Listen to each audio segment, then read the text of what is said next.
सुग्रीव का भाई, अंगद का पिता, अप्सरा तारा का पति और वानरश्रेष्ठ वृक्ष का पुत्र बाली बहुत ही शक्तिशाली था। देवराज इंद्र का धर्मपुत्र और किष्किंधा का राजा बाली जिससे भी लड़ता था, लड़ने वाला कितना ही शक्तिशाली हो उसकी आधी शक्ति बाली में समा जाती थी और लड़ने वाला कमजोर होकर मारा जाता था। शक्ति का राज क्या था? रामायण के अनुसार बाली को उसके धर्मपिता इंद्र से एक स्वर्ण हार प्राप्त हुआ था। इसी हार की शक्ति के कारण बाली लगभग अजेय था। उसने कई युद्ध लड़े और सभी में वह जीता। इस स्वर्ण हार को ब्रह्मा ने मंत्रयुक्त करके यह वरदान दिया था कि इसको पहनकर बाली जब भी रणभूमि में अपने शत्रु का सामना करेगा तो उसके शत्रु की आधी शक्ति क्षीण हो जाएगी और यह आधी शक्ति बाली को प्राप्त हो जाएगी। यही बाली की शक्ति का राज था। बाली ने कई योद्धाओं का हराया। बाली ने अपनी इस अद्भुत शक्ति के बल पर 1000 हाथियों का बल रखने वाले डंडबी नामक असुर का वध कर दिया था। डंडबी के बाद बाली ने उसके भाई मायावी का भी एक गुफा में वध कर दिया था। रावण ने बाली की शक्ति के चर्चे सुनकर उससे युद्ध करने की ठानी, लेकिन बाली ने रावण को अपनी कांख में 6 माह तक दबाए रखा था। अंत में रावण ने उससे हार मानकर उसे अपना मित्र बना लिया था। राम भी बाली के सामने नहीं आए। एक भ्रम के कारण बाली के मन में सुग्रीव के प्रति नफरत हो गई थी।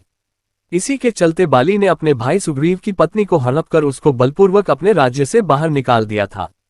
हनुमान जी ने सुग्रीव को प्रभु श्रीराम से मिलाया। सुग्रीव ने अपनी पीड़ा बताई और यह भी बताया कि बाली किस तरह दूसरों की शक्ति को अपने भीतर खींच लेता है। फिर प्रभु श्रीराम ने बाली को छुपकर तब तीर से वार कर दिया जबकि बाली और सुग्रीव में मल्ल युद्ध चल रहा था। चूंकि प्रभु श्रीराम ने कोई अपराध नहीं किया था, लेकिन फिर भी बाली के मन में यह दंश था कि उन्होंने मुझे छुपकर मारा। तब प्रभु श्रीराम ने उसे वचन दिया कि तेरी यह पीड़ा दूर की जाएगी।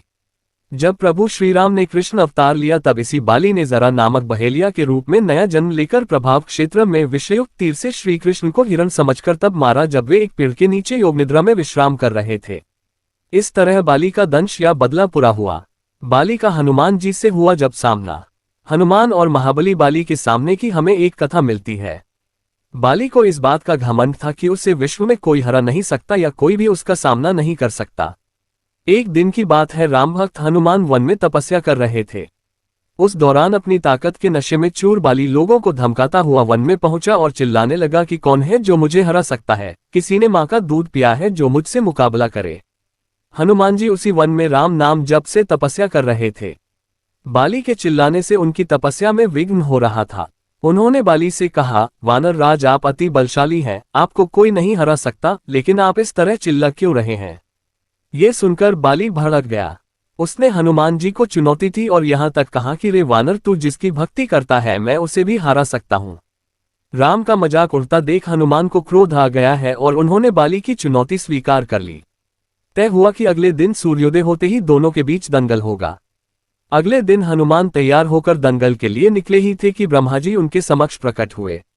उन्होंने हनुमान को समझाने की कोशिश की कि वे बाली की चुनौती स्वीकार न करे, लेकिन हनुमान जी ने कहा कि उसने मेरे प्रभु श्रीराम को चुनौती दी है।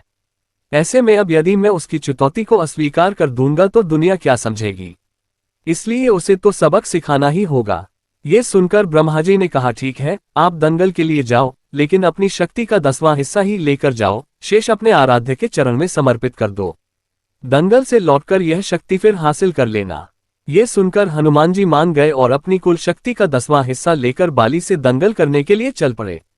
दंगल के मैदान में हनुमान जी ने जैसे ही बाली के सामने अपना कदम रखा, ब्रह्मा जी के वरदान के अनुसार हनुमान जी की शक्ति का आधा हिस्सा बाली के शरीर में समाने लगा। इससे बाली के शरीर में उसे अपार शक्ति का एहसास होने लगा। उसे लगा जैसे ताकत का कोई समंदर शरीर में हिलोरे ले रहा हो। चंद पलों के बाद बाली को लगने लगा मानो उसके शरीर की नसें फटने वाली है और रक्त बाहर निकलने ही वाला है। तभी अचानक ही वहां ब्रह्मा जी प्रकट हुए और उन्होंने बाली से कहा कि खुद को जिंदा रखना चाहते हो तो तुरंत ही हनुमान से कोसों दूर भाग जाओ, अन्यथा तुम्हारा शरीर फट जाएगा। बाली को कुछ समझ में नहीं आया, लेकिन वह ब्रह्मा जी को यूं प्रकट देखकर समझ गया कि कुछ गड़बड़ है और वह वहां से तुरंत ही भाग खड़ा हुआ। बहुत दूर जाने के बाद उसे राहत मिली, शरीर में हल्कापन लगने लगा। तब उसने देखा कि ब्रह्मा जी उसके समक्ष खड़े हैं।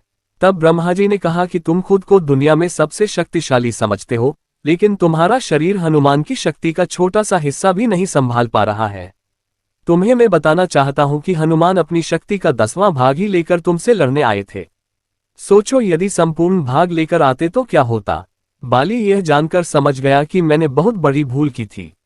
बाद में बाली ने हनुमान जी को दंडवत प्रणाम किया और बोला, अथाह बल होते हुए भी हनुमान जी शांत रहते हैं और राम भजन गाते रहते हैं, और एक मैं हूं जो उनके एक बाल के बराबर भी नहीं हूं और उनको ललकार रहा था। मुझे क्षमा करें हनुमान।